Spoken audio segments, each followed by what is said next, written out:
have already heard about the methodology of literature and about feminism, and we have also learned about the marginalized group a little bit, of course. And feminism, the first wave we have already gone through, and we are now about to conclude the second wave. But we can't conclude the second wave because it is not restricted to just one place or even England alone. This had started spreading to the world over. Europe, America, all these countries had taken up feminism. You find that after the English phase, there is Ellen Showalter, who proposed to bring in a gynocritical model in place of the feminist practice. The names of Virginia Woolf and Simone de Beauvoir had been mentioned earlier, and Virginia Woolf and her landmark book, A Room of One's Own, and Simone de Beauvoir and her book, The Second Sex, were epoch-making works in feminist literature. These books had really upturned the thinking process of women who were educated, and this in a way started spreading, and feminist theories started formulating. So along with them, you find the name of Ellen Showalter, who proposed to bring about a gynocritical model in place of feminist practices. Because till that time, the women were practicing an attitude, which means that they really wanted to be independent. But they were not thinking of having a literature of their own. This is where Ellen Showalter is important, and her theories. She encouraged women to write and think and even use terminology which is more feminine rather than patriarchal. And because of this, you find a revisionary reading of the male authored text with gynocritics coming up. It is in this instance that Ellen Showalter is really important. What is meant by gynocritics? It is to construct a female framework for analysis of women's literature. That is, to construct a female framework for analysis of women's literature. And Ellen Showalter, here you find that she is the one person who had really taken feminism to a step forward, and it is following these steps that the modern feminists are walking. So the name Ellen Showalter is very important, and her theories, gynocriticism, is really important because she is the one person who made us or made the world to rethink about the constructing of a female framework for analysis of women's literature. Then you have the second wave of American feminism, because you find that in the second wave of American feminism, it was not a really theoretical one, but the French feminists were more theoretical, and they originate from the second wave feminist movement. And it is following that you have in France great feminist writers, and they had one slogan, and that is psychoanalysis et politique. It is in this connection that certain names are really important. Those names are that of Julia Kristeva, Luz Irigaray, Monique Wittig, and Helen Sioux. And this is followed by the post-structural and psychoanalytic tradition, because the French theorists, French feminist theorists, believed in the fact that a psychoanalytic theory based on feminism is really important for a critical analysis of works. This is where these names really become relevant. In the next phase, you find Marxist feminism and radical feminism. Marxist feminism and radical feminism. As you all know, the Marxist feminism is something that is inspired by the writings of Marx and Engels, and their theories were based on the capitalism and how people should react against that, and also by the oppressed systems of capitalism and private property should be abolished, and naturally there should be a democratic level, equality. This is what they preached, and based on that you have the names like Charlotte Perkins Gilman, then Selma James, Sylvia Federici and Heidi Hartman. These names are really connected to Marxist feminism. Again, you find the next aspect, that is Charlotte Perkins Gilman, Selma James, Sylvia Federici and Heidi Hartman. These were the spokespersons of the movement. And the next is the radical feminism, that is radical feminism, which called for a reevaluation of sex roles and a reconsideration of the reproductive process. They also took up the questions of prostitution and pornography. Their one watchword was to uproot patriotism, patriarchy, and it is that which they aimed at. But you will find that this did not last much long, because this is something that the women later on did not agree to, though they had some takers at that time. And even when they had their own stand against prostitution and pornography, you find that these were acceptable to them, but certain aspects of radical feminism were not acceptable to the takers, maybe especially for women and maybe for the world in general. So naturally, they did not have much takers to speak of. But the next phase of feminism had too many takers. That is the psychoanalytic feminist literary theory. You find that the psychoanalytic feminist literary theory had much impact in the world itself, because the world at that time, that is after the Second World War, had gone through a series of repressions and also a lot of catastrophe, and people were slowly recovering from that. And Freud and his psychoanalysis became really famous or even popular after the Second World War. And this branch of science, that is psychology as a branch of science, became popular, and this helped the people to have a proper understanding of the characters of literature, and this is why the psychoanalytic theory was used to interpret various literary works. You find in the world certain literary works, and a proper understanding of those works is made possible through psychoanalysis, and the theories were used in order to analyze the reason why these characters behaved in such and such manner.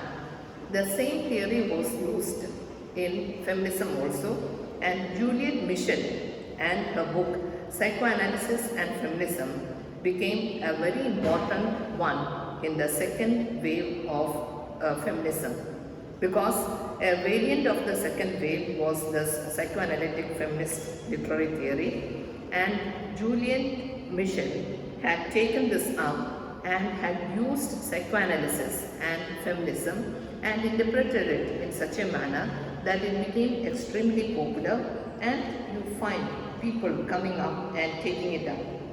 You find that certain aspects were common to the British and American feminists, because in these two countries feminism really became popular and they had their own icon to follow. So in Britain you find that they focused on Lacan, and the Americans took on the writer like Nancy Chodrow and the other modern writers. So when the people or the feminists started writing or even accepting things in this manner, you find much progress for feminist theory itself. So when you start thinking in terms of feminism, It is not just advocating that the women should have such and such rights and things like that. It is also a proper understanding of the woman itself. And several writers had analyzed the nature of the characters of literature, especially women characters and even men also. And these analyses had come up with the theory that most women were repressed during that time, and they found that this repression found an expression in their works or even in their actions. So this kind of analysis really helped to have a proper understanding of literature itself. So feminism in a way paved the way for a re-revision of literature which was written at a patriarchal time, but in a way it paved the way for a proper understanding of the characters who were misunderstood at that time. So even Juliet Michel's psychoanalysis and feminism really paved the way for the second wave of feminism, which lasted for a long time, because the second wave was the time when you had a lot of, a number of years of experiment and also theories added to increase the strength of feminism, and people from or even women from the different countries like England, America, France and all the other countries contributed to the development of feminism. And when taking it all together, some of them were forever against patriarchy, and some of them were against that, but some of them were for it. And so you find them changing, and some of them really wanted a feminist way of writing. How can it be possible?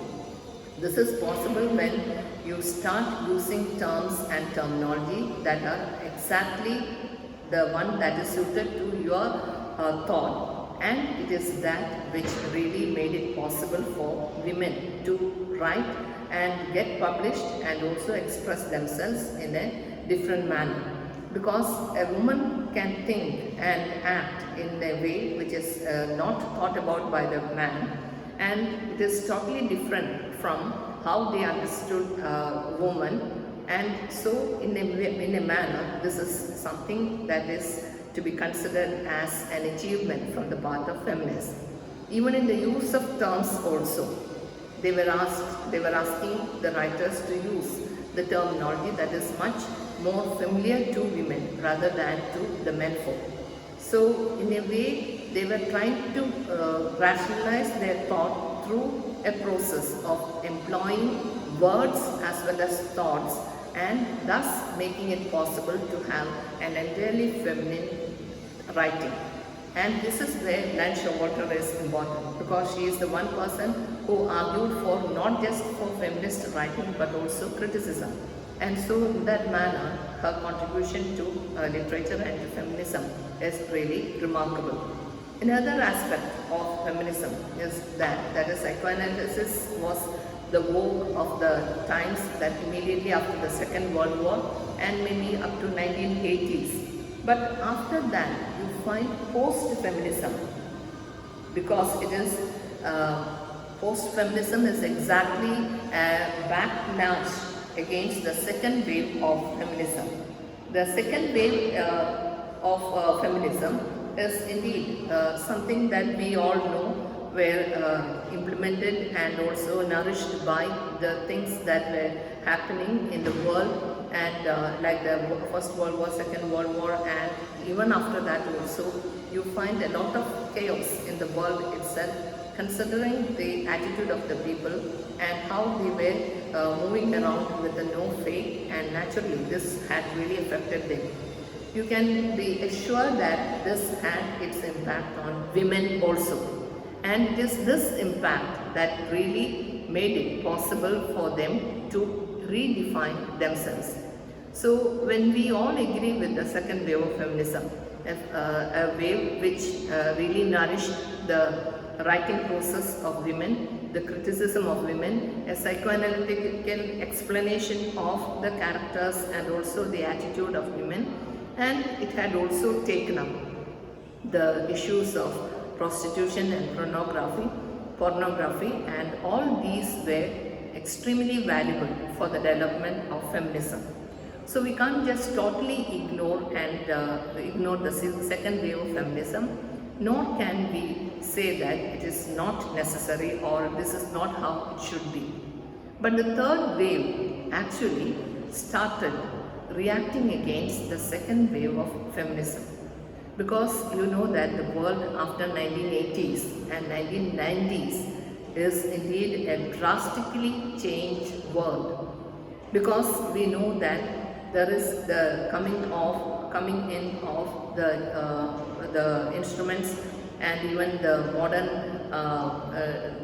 appliances, and all these were necessarily a thing that made women broaden their horizon of thinking, and it also had an impact on them because internet was available and television was something that is common to all the household, irrespective of whether they are poor or rich.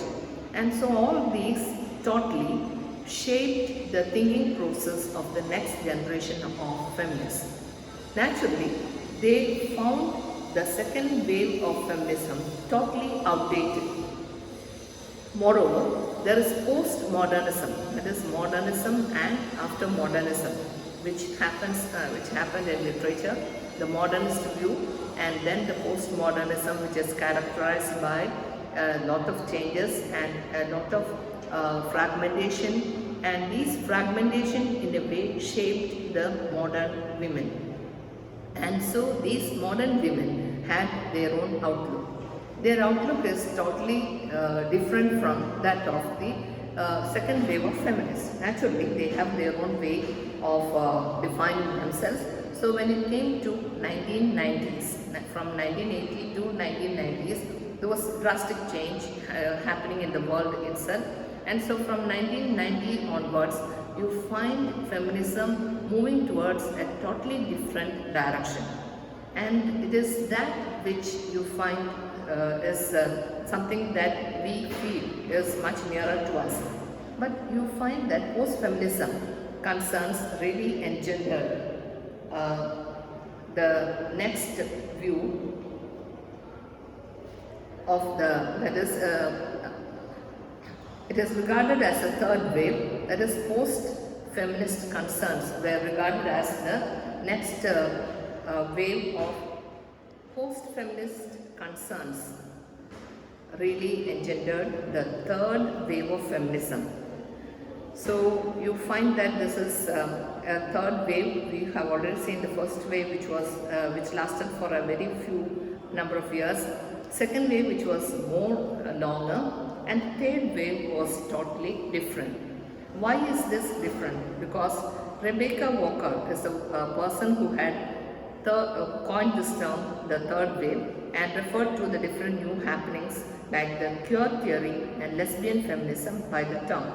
That is homogenization of the whole thing.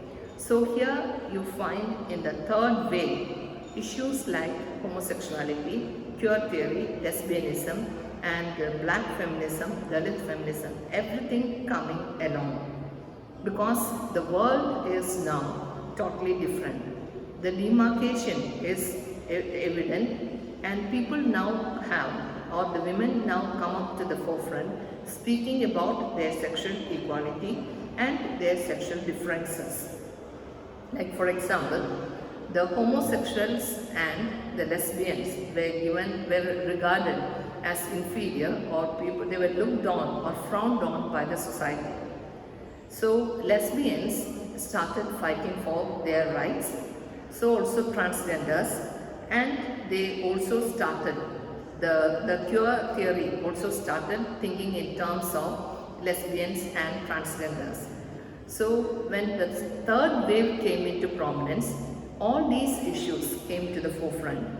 So lesbian feminism arose as a resistance to the second wave feminism, which essentialized all women and men as heterosexuals, because in the second wave and in the first wave there is no issue regarding the sex or even their attitude of sex, that is, all regarded men and women as having heterosexual relationship.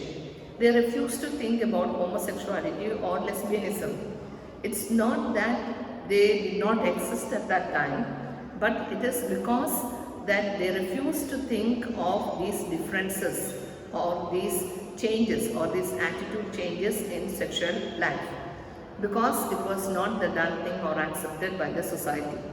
So naturally they were fighting for the women, and these women came to the forefront.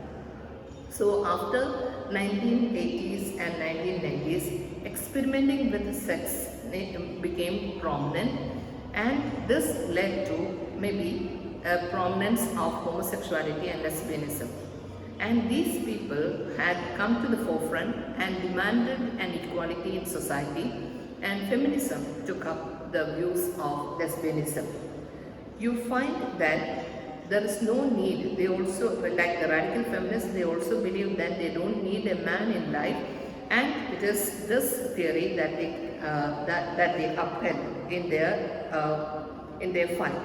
So lesbian criticism looked for close relationships between single women, and this led often revealing appreciations of the plays, novels, poems involved.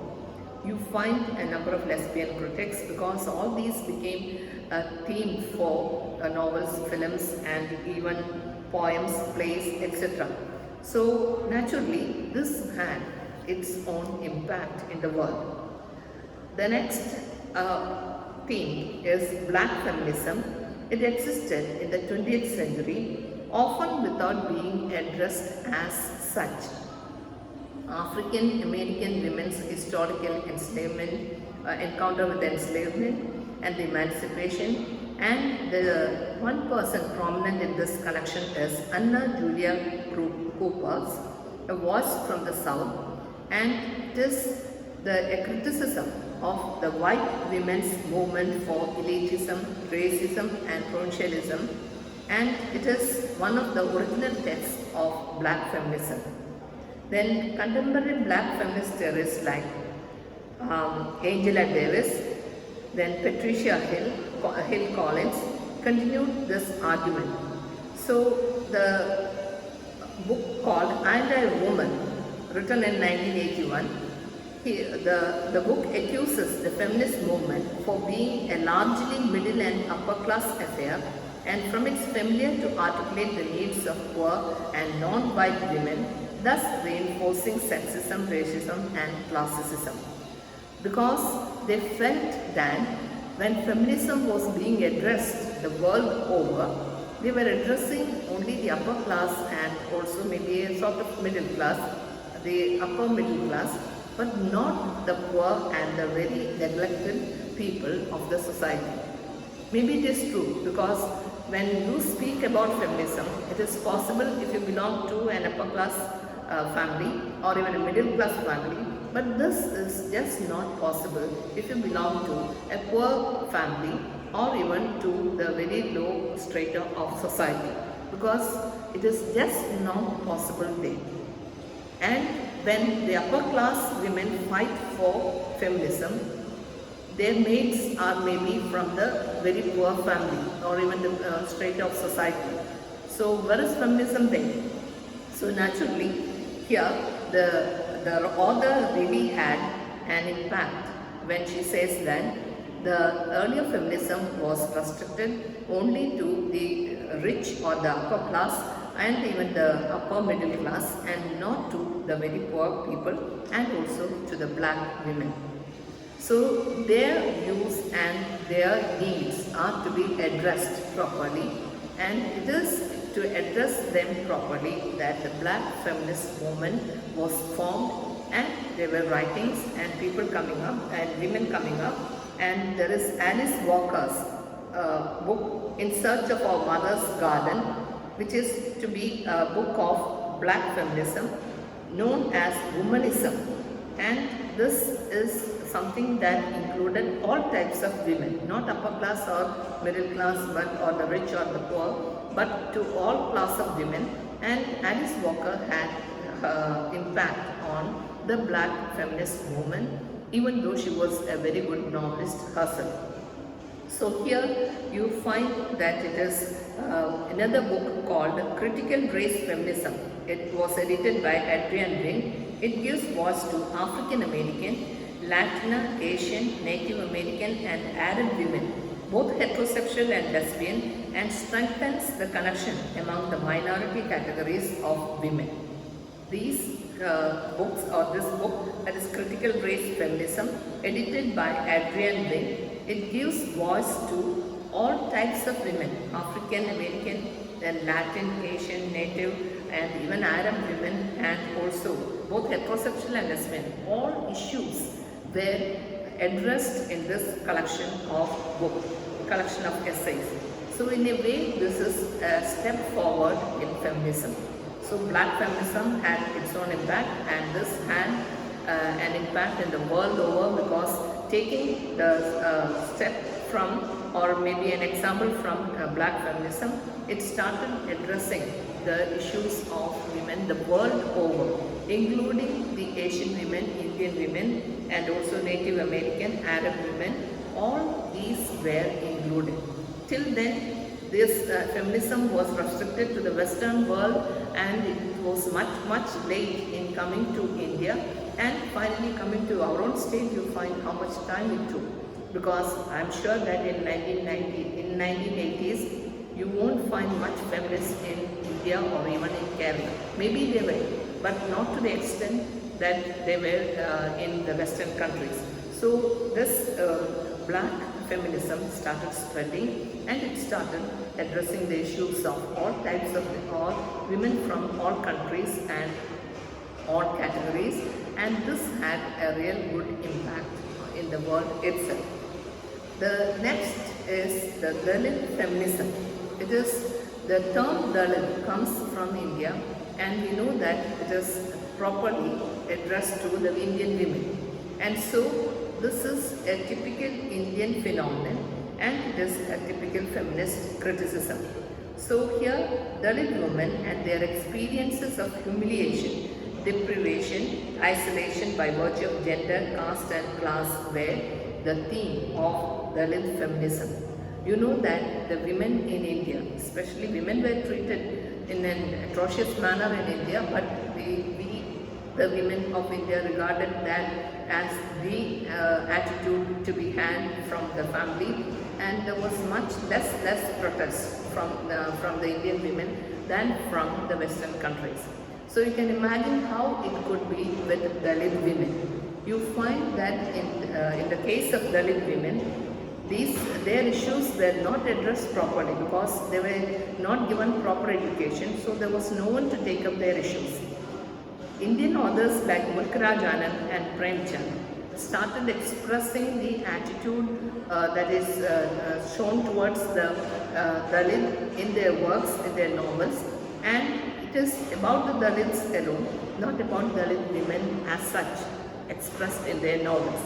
And secondly, this encourages the Dalit women to script their body and mind, and you find the first novel by a Dalit woman, and that is Bhama Faustina's Karikal and Sangadi. They are the two Dalit feminist masterpieces in which Bhama, a writer from Tamil Nadu, expresses the way in which casteism was really pushed them to one side. That is, she belongs to this Dalit caste, and naturally they were pushed aside, and the attitude of the society towards these people were clearly expressed in the two novels, Karikal and Sangadi. These two novels became really familiar, and Dalit Christians were were ill-treated by the upper caste society, but also within the Catholic Church also you find this demarcation.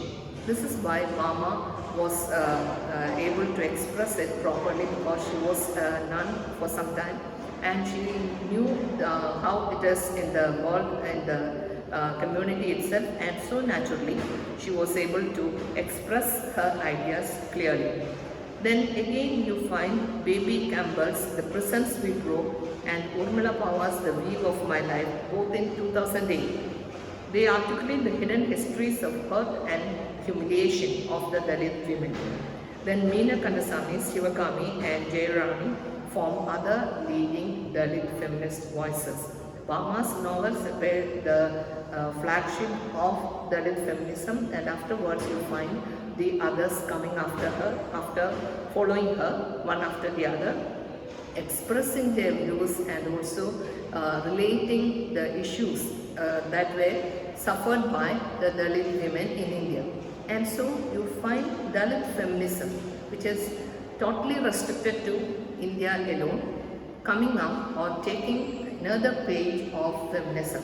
And so we can say that from the first wave, second wave and third wave, attitudes change and it starts spreading to the world over, even though the first wave was restricted to England and the second wave to America and the European countries along with England, and it had also its own impact. But the third wave now became a world ever wide impact, and it is that which really connected all the people all the women of the world in one way or the other. They were able to express themselves clearly. They had the willpower, they also had the courage to express themselves, and so you find a totally varied culture even in the third wave of feminism. You have the differentiation between the black feminism and Dalit feminism and feminism, or even the issues of women from the Asian countries and even the Latin American countries, Native American, African countries and even Arab countries all coming up because they had now access to the books and also the issues, and in a way the electronic world had changed their life. And it is this impact that you find in feminism also, because by 2008 you find any number of books and any number of theories on feminism, and the issues of almost all the downtrodden women were expressed in one way or the other, and they find expression in printed matter and even the other electronic media also. So this is the way in which feminism had its own impact and had developed throughout the world. All these in a way really helped us to understand literature properly, and you also understand that there could be a different variation to the earlier written texts, maybe classics, like for example Hamlet. There is a feminist reading of Hamlet because when Shakespeare had written the play called Hamlet, it was considered to be one of the great tragedies, and people accepted it as such. There was a psychoanalytic reading of Hamlet, and that was really something that made us understand Hamlet. We got the psychology behind Hamlet's actions, but no one ever thought of giving a feminist interpretation of Hamlet. Even this is possible now because the feminists had formulated theories, and these theories can be applied to a classic like Hamlet written by William Shakespeare, and that also gives us an idea how the attitude of the people changes and how Ophelia was treated and how Hamlet himself had behaved, whether his attitude was really good or not, whether his actions were justified or not, because we feel that it was justified because it is a play and it had its own ending, and it is a tragedy because a tragedy ends in a funeral procession and a comedy ends in a marriage procession with Shakespeare. So as a funeral procession, you find that even Hamlet's body was also taken away from the stage.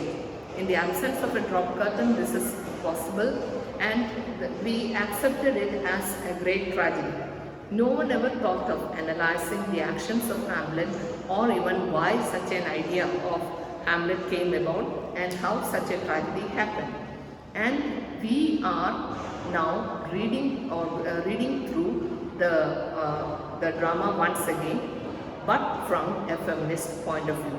It is possible, and you can have a great insight into the workings of the mind of Ophelia and Hamlet's mother, and no one ever thought of justifying them or analyzing their actions or even their thought process. And this is what feminism had come up to. And all these had really helped us to understand the classics or even great novels and even plays in a better manner, since these insights really help us to understand them or the characters, and we will be we'll be able to understand them in a better manner than we had earlier. We had taken it as such without ever questioning the actions of those characters. But now I think time has come to think about a different attitude towards Hamlet and also towards the other characters of the play written by Shakespeare. And all these are possible because we have theories coming up. All these theories are things which had been experimented with and had found to be successful, and these theories had helped for the development of literature itself, and it is that which helps us for a proper understanding of Hamlet and how a feminist reading of Hamlet is made possible. We come across, that is, several critics of Shakespeare. One is A.C. Bradley, and they consider Hamlet's tragic flaw as procrastination, means decision making is made difficult or decision making is postponed, and because of that tragedy happens. This is how they analyze the tragic flaw of Hamlet.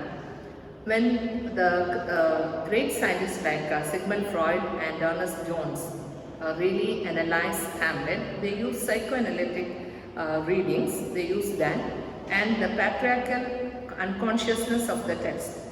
But one of the complaints of the feminists about Hamlet is its misogyny. That is, the character Hamlet is schizophrenic, and his ability to take revenge accuses his mother of infidelity. And it is from here that the whole analysis takes a totally different turn. When he accuses his mother of having a design on his uncle and being not faithful to his father, you find that this is what we would like to believe, and this is what Hamlet tells us through his words. Shakespeare also writes it in that manner. But the thing is that his mother is actually a noble woman. She has got a lot of courage, and she is a totally different type of person from the way in which Hamlet accuses her of. Because till then she was able to continue with the life that had been given to her, and she was projected by Hamlet as lustful, unfaithful and frail, and she is almost a person who is considered to be an evil person. But here the critics, that is feminists, regard her as a person who maintains decorum and modesty, and even when she addresses Hamlet after his accusations, she is very prominent and she is very controlled, and this is why Gertrude, Hamlet's mother, has been misread as a weak and adulterous woman, while in actual fact she is very strong, clever and unfailingly articulate. She was able to express herself very clearly. So you find that Hamlet had a lot of repressed sexuality, and this is why she asked his lover, Ophelia, to go to a nunnery. And we, the modern readers, take it to be a convent. But nunnery in Elizabethan terms is considered to be a prostitute, an institution for a brothel. And this is the way in which he is talking to his lady love. So in all, the question is actually about the attitude of Hamlet and his nature, and the feminists come to the view that it is he who is at fault or who is mentally deranged, because he uses a term to call his mother and his lady love, which is not the acceptable term. And what does it say about the person that he is? If he is really brave, if he is really courageous enough, he could have taken revenge on his uncle very quickly. Why should he procrastinate? Why should he put this question of taking revenge, or postpone this question of taking revenge indefinitely? And this is what caused the whole tragedy. And his critics, like the Shakespearean critics like A.C. Bradley, regards the tragic flow of Hamlet as the procrastination, and it is that which causes the great tragedy. And if such a tragedy happens, then it means that the man is at fault is Hamlet, and not the women of the play. That is Hamlet's mother Gertrude and Ophelia, the lady love, who committed suicide. She understood that it is hopeless to wait for this man, and this man is not strong enough, and maybe because of all this she also was deranged. And it is this attitude that the feminists find totally abnormal, and they have analyzed the character of Hamlet thoroughly, and it is this patriarchal attitude of Hamlet that makes them react against the play like Hamlet. And so you find that these characters, that is the other characters in Hamlet, also take up the view of the hero Hamlet, because the uncle and also, or even the father of Ophelia and Laertius, they also consider her as very inferior, while Ophelia is not inferior at all. She has her own way of behaving, and she can really understand, and she is very good in her way of behaving. But somehow or other, her whole life was upset by the men in her life, her brother, her father, and also the man she loves. All this together leads to the tragic death of Ophelia. And so, in a way, the two women in Hamlet are in a way exonerated by the feminist attitude. It is this attitude that is uppermost in Shakespeare criticism. Till now we considered Hamlet as the hero, and we all regarded him as one of the persons like a tragic hero. But now we have to rethink about that attitude. We have to regard him whether as a hero, or as a sick person, and this is the way we have to judge him. So all these kind of upheavals came to the forefront because of feminist reading and also psychoanalysis. Psychoanalysis helped us, plus feminism made us to think about the characters, the women characters of the play once again, and this in turn had made us to read the play once more, or maybe twice more, to go through each and every line of these characters and analyze it properly. So this is the way in which feminism has come up in literature.